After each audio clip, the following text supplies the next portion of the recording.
Itu kuncinya doa. Makanya kalau sudah sampai di titik itu, yang terakhir kan doa cuma satu, hasbi Allah. Cukuplah engkau. Agak panjang sedikit, hasbunallah wa ni'mal wakil, ni'mal maula wa ni'man nasir. Tapi yang paling pendek, dan doanya para nabi, para rasul, cuma satu, hasbi Allah. Kapan hasbi Allah itu meluncur dari mulut kita? Bukan rekayasa, tapi tepat pada saat kita sudah bisa mengubah seluruh penderitaan, bukan sesuatu yang siapa yang datang kepada Allah membawa drum, dia mendapat satu drum. Dan siapa yang datang kepada Allah membawa samudra, dia pun akan mendapatkan cinta dan kasihnya sebesar samudra. Itulah keadilan Allah. Keadilan Allah bukan berarti Allah bertindak sama pada semua orang. Karena setiap kelahiran diciptakan oleh Allah untuk tujuan yang berbeda. Makanya berhenti membandingkan diri kita dengan siapapun. Jadilah diri kita sendiri. Makanya mereka yang sering berubah dengan apa kata orang tentang dirinya, tidak pernah menjadi dirinya sendiri, biasanya hidupnya menjadi lelah. Bahkan berjuang untuk dicintai oleh orang lain pun, ya, membuat kebaikan, membuat perubahan pada diri semata-mata karena ingin dicintai orang. Kalau kita melakukan perubahan pada diri kita semata-mata karena kita ingin dicintai orang, maka perubahan kita sebenarnya bukan perubahan tentang diri kita. Itu adalah kita sedang menjadi orang lain. Jadi kalau ayam jago itu punya sifat, ya, kalau sudah dikasih taji di kakinya, kemudian dipertemukan dengan ayam jago yang lain, biasanya dia tidak pernah menghindar.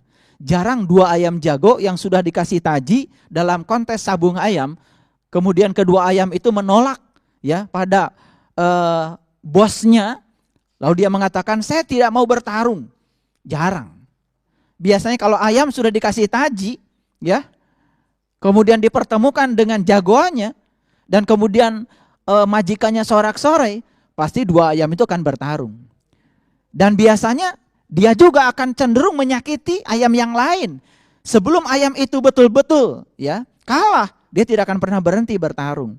Padahal lupa dia sebetulnya sedang dikendalikan oleh orang lain.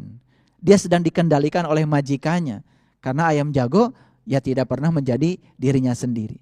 Jadi kalau manusia itu dihasut oleh orang lain, kemudian bertarung dengan orang lain, bahkan menyakiti orang lain, ya kira-kira ayam jago lah. Bedakan dengan siput. Coba kalau siput, ya, siput disuruh pertandingan lari, ya siput, dia jadi dirinya sendiri. Jarang kemudian siput tiba-tiba mengubah dirinya dari yang jalannya lambat tiba-tiba menjadi jalan cepat. Enggak, dia jalannya lambat saja. Justru siput sedang ingin menunjukkan pada yang memiliki siput, inilah aku. Ketika dipaksa untuk lari, ya siput santai aja. Tapi suatu saat mungkin di luar pemaksaan kita, tiba-tiba siput naik pohon. Tahu-tahu sudah di puncak pohon aja. Tapi ayam jago nggak pernah naik puncak pohon. Mungkin kita mengira karena ayam jago punya sayap, dia bisa mencapai puncak pohon. Padahal siput itu yang jalannya lambat gitu. Dengan kepercayaan dirinya, menjadi dirinya sendiri, lambat laun dia naik ke puncak pohon. Jadi orang-orang yang hidupnya sudah menjadi dirinya sendiri, berubah bukan karena ingin dicintai, berubah bukan karena ingin dihormati, berubah bukan karena ingin orang simpati sama dia, berubah karena ingin menjadi dirinya sendiri.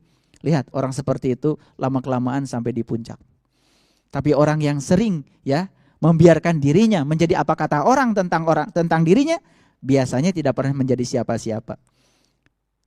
Itulah yang sering kita lupakan. Ya, yang sering kita lupakan.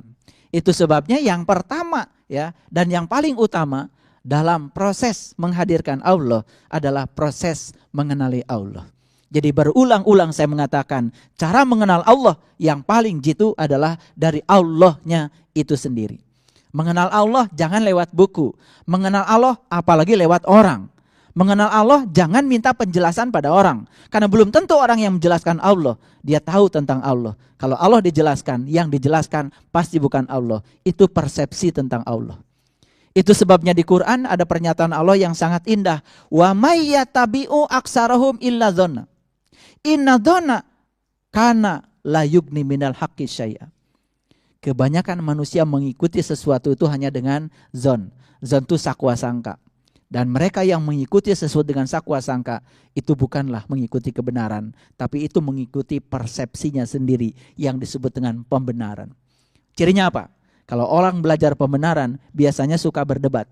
Kalau orang belajar kebenaran, justru perdebatan dibebaskan oleh kebenarannya sendiri. Ciri orang yang belajar kebenaran, biasanya tidak pernah berdebat. Dia asik saja dengan dirinya sendiri.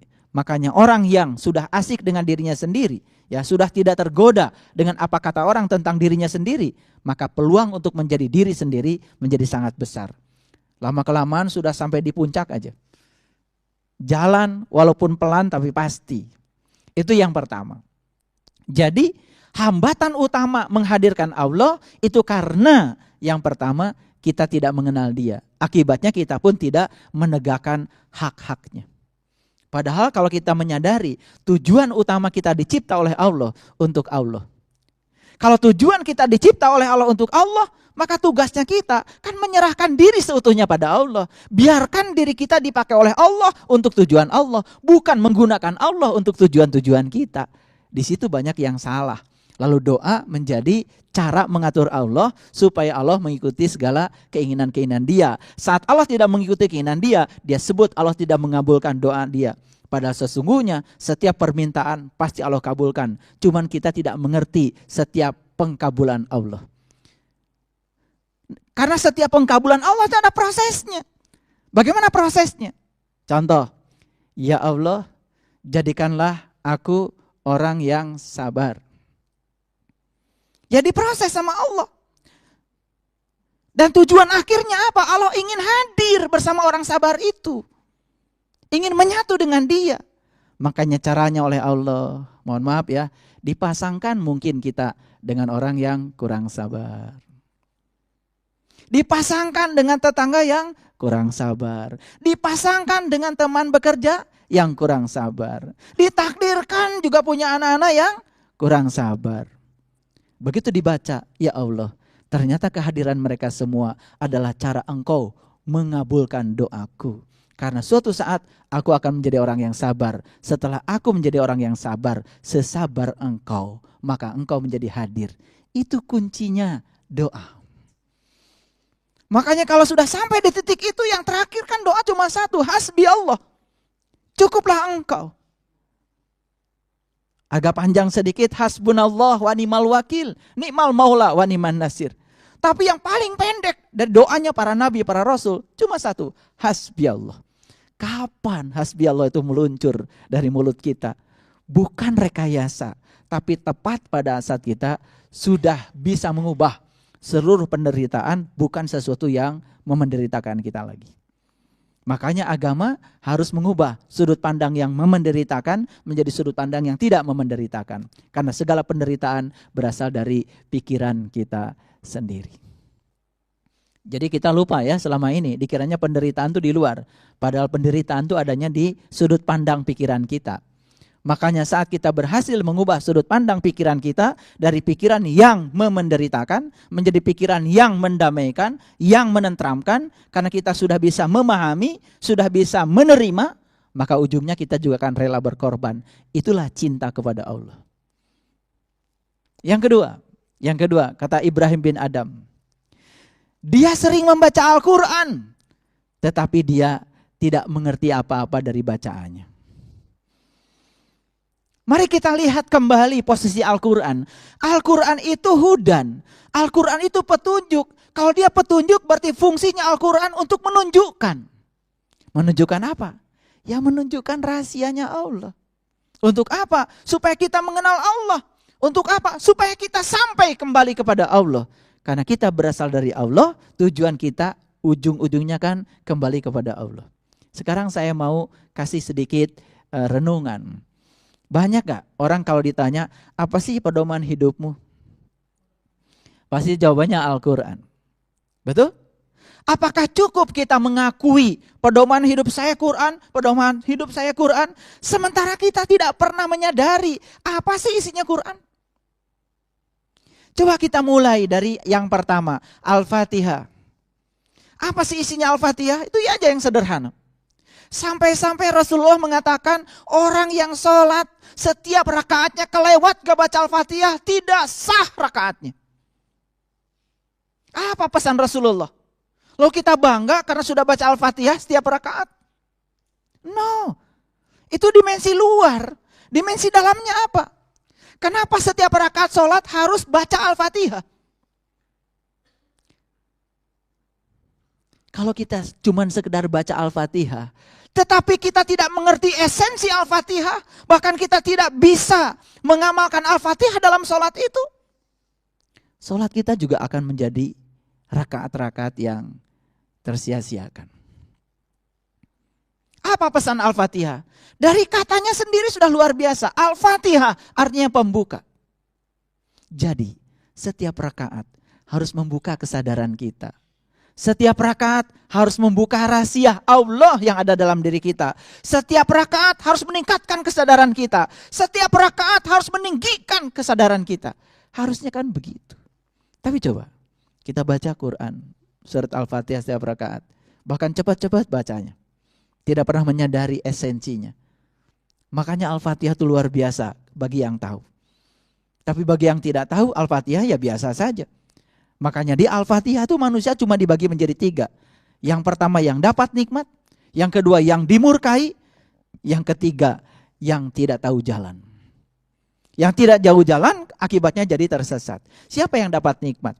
Yang dapat nikmat cuma 4 menurut Al-Fatihah. Yang pertama para solihin, yang kedua para syuhada, yang ketiga para siddiqin, yang keempat para nabi. Siapa yang dimurkai? Mereka yang sudah dapat gelar solihin, yang sudah dapat syuhada, yang sudah dapat shodikin, bahkan sudah bisa mengalami pengalamannya Nabi, karena sudah dapat ilmunya Nabi, kembali ke belakang, bahkan mungkar, tidak percaya. Itulah orang yang dimurkai. Dan siapa orang yang tidak tahu jalan? Ya namanya juga orang tidak tahu, pasti kalau dia berjalan tersesat.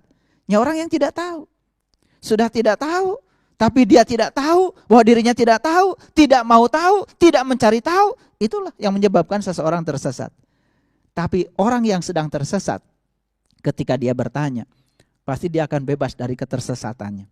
Makanya jangan takut tersesat. Karena takut tersesat membuat kita selamanya tersesat. Ketika kita berani tersesat, dan kita mau bertanya kepada orang, dalam ketersesatan pasti kita akan bertanya. Dan saat kita tersesat, saat kita bertanya, maka ketersesatan kita akan dibebaskan. Saat kita mengalirkan pertanyaan pada diri kita, maka Allah akan mengalirkan jawaban ke dalam diri kita. Saat kita tidak mengalirkan pertanyaan, tidak melakukan aktivitas apa-apa, Allah juga tidak akan mengalirkan jawaban. Maka selamanya kita tersesat. Cuma 3, yang dapat nikmat, yang dimurkai, yang tersesat. Kita mau masuk yang mana? Tentu saja kita ingin yang dapat nikmat, tapi siapa yang dapat nikmat? Para solihin, para syuhada, para siddiqin, dan para nabi. Pertanyaannya, siapa solihin? Siapa syuhada? Siapa siddiqin? Siapa nabi? Jangan puas ketika mendengar orang menjelaskan tentang istilah-istilah itu. Jangan-jangan yang dijelaskan orang berbeda dengan bahasanya Allah dalam Al-Quran. Karena itu bahasanya Rob, bahasa Tuhan, bukan bahasa kamus.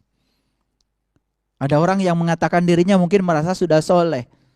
Siapa yang ngasih gelar Anda solehin? Karena solehin itu gelar dari Allah buat orang yang sudah mengerjakan amal soleh. Pertanyaannya, sudahkah tahu amal soleh itu apa? Pernahkah kita bertanya sama Quran, Quran apa sih amal soleh? Jangan-jangan setiap perbuatan baik yang kita lakukan, kita sebut amal soleh. Padahal amal soleh dalam bahasa Quran spesifik. Dalam Quran surat Al-Kahfi ayat 110 Allah menyatakan, barang siapa yang ingin jumpa dengan Tuhannya, lakukan amal soleh. Berarti amal soleh itu adalah cara yang bisa mengantarkan kita kepada Tuhan. Itu sebabnya dalam Quran surat Al-Ahzab, Allah ngasih batasan tentang sunnah Rasul. Batasannya apa? Laqad kana lakum fi Rasulillah uswatun hasanah. Liman kana yarjullah wal yaumal akhir wa zakarallaha katsira. Laqad kana lakum fi Rasulillah, sesungguhnya bagi kalian sekalian, bagi kalian semua, lakum. Siapa lakum itu? Lakum itu tidak semua orang. Hanya orang-orang yang mau mencontoh Rasulullah. Itu lakum. Laqad kana lakum fi Rasulillah. Sesungguhnya bagi kalian semua pada diri Rasulullah ada apa? Uswatun hasanah. Hati-hati, uswatun hasanah itu tidak luas. Uswatun hasanahnya Rasulullah itu terbatas. Apa itu? Liman kana yarjullah. Cara mencapai Allah. Cara mencapai Allah itu yang dibatasi Quran. Begitu hari ini kita bisa mencapai Allah karena bisa mengikuti sunnahnya Rasulullah.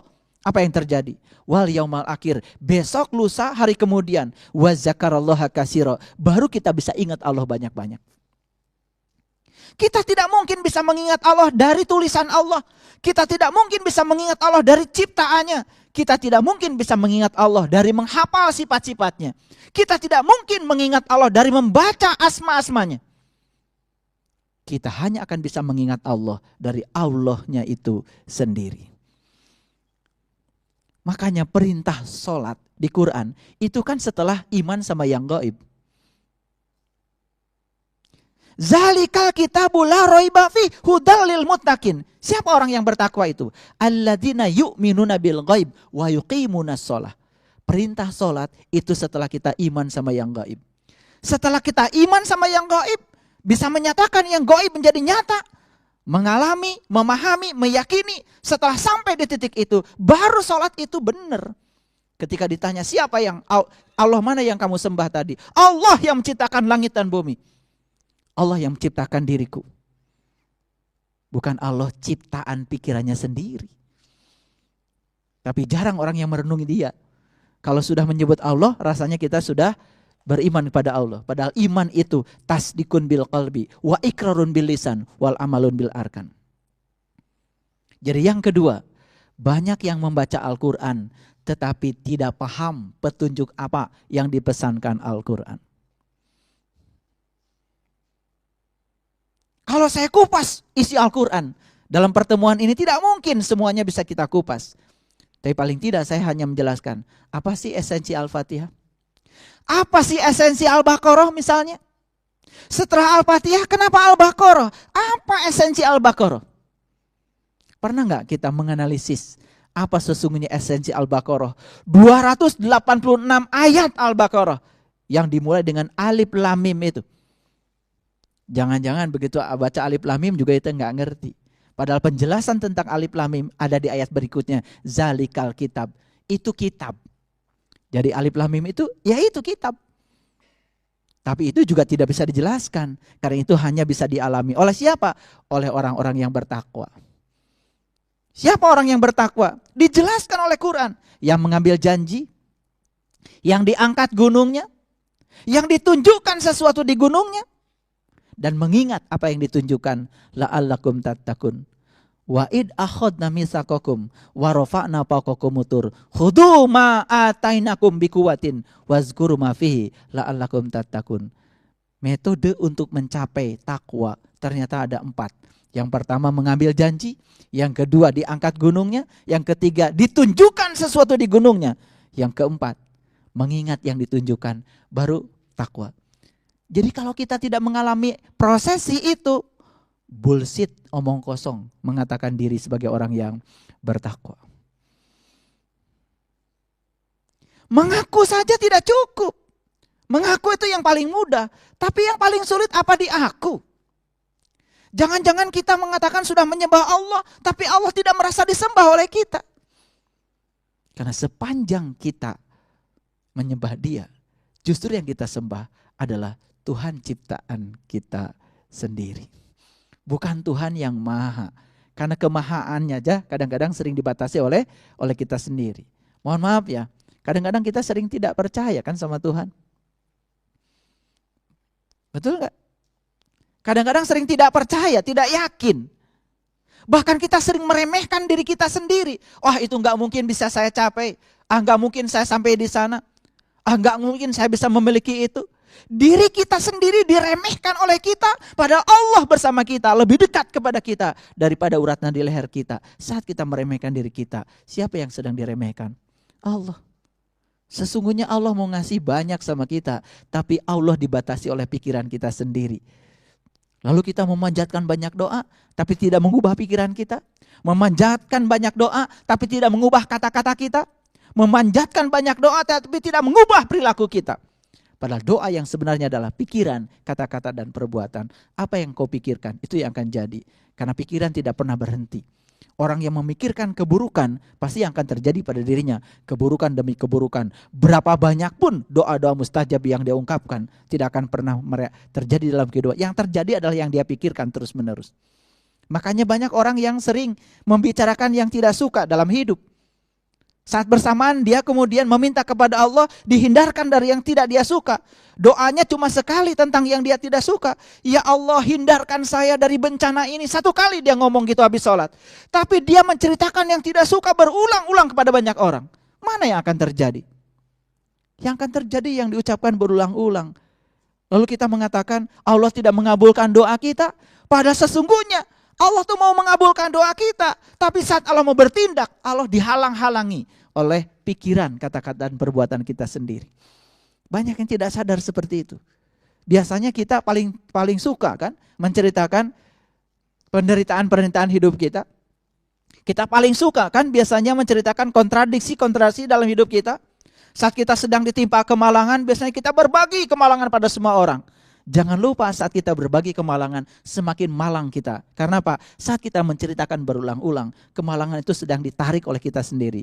Itu namanya the law of spiritual attraction. Namanya hukum tarik-menarik spiritual. Siapa yang menarik? Mana magnetnya? Magnetnya adalah pikiran kita. Magnetnya adalah kata-kata kita. Magnetnya adalah perbuatan kita. Itu menjadi magnet besar yang menarik semuanya. Maka apapun yang kau alami saat ini dalam hidupmu, engkau sendiri yang menariknya. Allah sang Rabb al-Alamin hanya mengabulkan apa yang kamu mau. Semua yang kau alami dalam hidupmu hari ini itu adalah tarikanmu sendiri. Itu adalah pilihanmu sendiri. Kalau kita mengerti Al-Fatihah, mengerti Al-Baqarah, mengerti Ali Imran, mengerti An-Nisa, mengerti Al-Maidah, luar biasa. Tapi pernahkah kita membaca satu surat utuh, terintegrasi? Apa sih pesan Al-Baqarah? Kalau kita lihat Al-Baqarah di dalamnya cerita apa? Itu cerita Bani Israel. Cerita perjalanan manusia menuju Tuhan.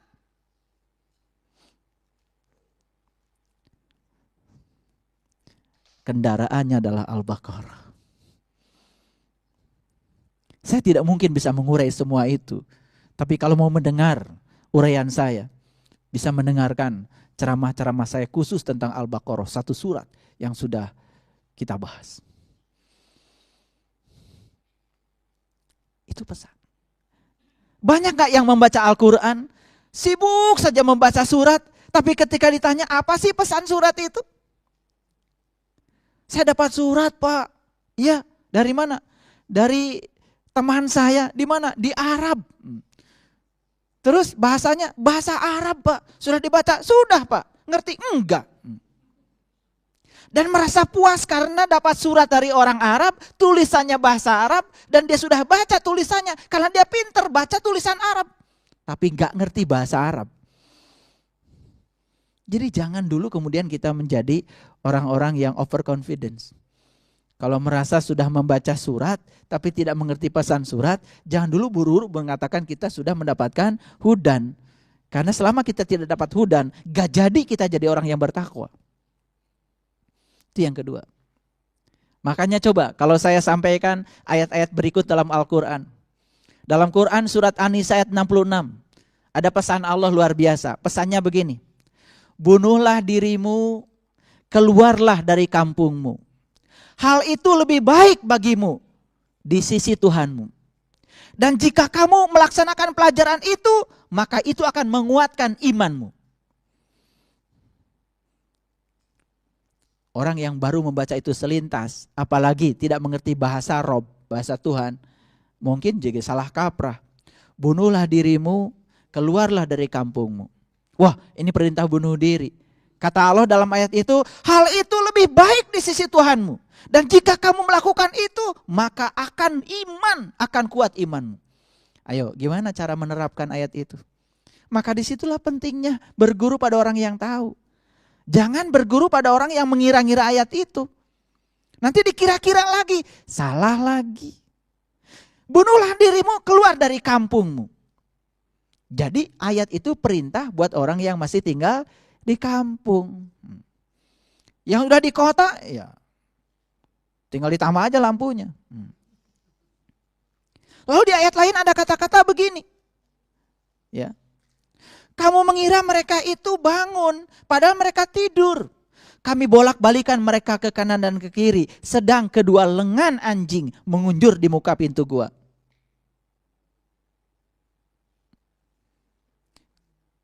Kemudian mereka saling bertanya di antara mereka sendiri. Sudah berapa lamakah kamu berada di sini? Sehari atau setengah hari? Tuhan kamu lebih mengetahui berapa lamanya kamu berada di sini. Pergilah kamu ke kota dengan membawa uang perakmu. Dan lihatlah di sana makanan yang lebih baik. Ambil makanan itu sesukamu. Janganlah kamu berlaku kasar. Berlaku lemah lembutlah kamu. Dan jangan sekali-kali kamu menceritakan halmu pada seorang jua pun. Gimana mengamalkannya? Dan Rasul datang kepada Bani Israel. Kemudian Rasul berkata, hai Bani Israel, aku akan menyampaikan mujizat yang Tuhan sampaikan kepadaku. Dan aku akan bentuk kamu yang berasal dari tanah menjadi burung. Dan aku akan meniupnya. Dan nanti kamu akan bisa terbang menjadi burung dengan seizin Allah. Dan tepat saat itu kamu akan dibebaskan dari 3 penyakit. Penyakit buta mata kalbu, penyakit kulit, dan penyakit kematian jiwamu. Quran surat Ali Imran ayat 49. Bagaimana mengamalkan ayat itu? Kok Rasul datang kepada Bani Israel? Yang mau diajarkan apa? Mujizat dari Tuhan agar Bani Israel itu yang terbuat dari tanah dibentuk menjadi burung. Siapa yang dibuat dari tanah? Bukankah kita manusia? Bagaimana tubuh ini dibentuk menjadi burung? Bagaimana bisa terbang? Apa yang terbang? Tubuh mana yang terbang? Kalau enggak ada guru, pusing baca ayat itu. Saya tidak mungkin menyampaikan Quran 30 juz, tapi saya akan menyampaikan clue-cluenya saja. Kalau tanpa mengalami, tanpa memahami, tanpa bantuan seorang yang tahu, kita akan bingung menjelaskan ayat itu. Makanya Allah menjelaskan, hanya ulul albab yang diberi oleh Allah kemampuan untuk menakwil ayat-ayat mutasabihat. Yang mutasabihat tidak bisa ditakwil dengan oleh orang-orang yang bukan ulul albab. Siapa ulul albab? Orang yang sudah bisa ingat Allah dalam keadaan berdiri, duduk, dan berbaring. Jadi siapa ulul albab? Ahlul bait yang sudah sampai kepada Allah.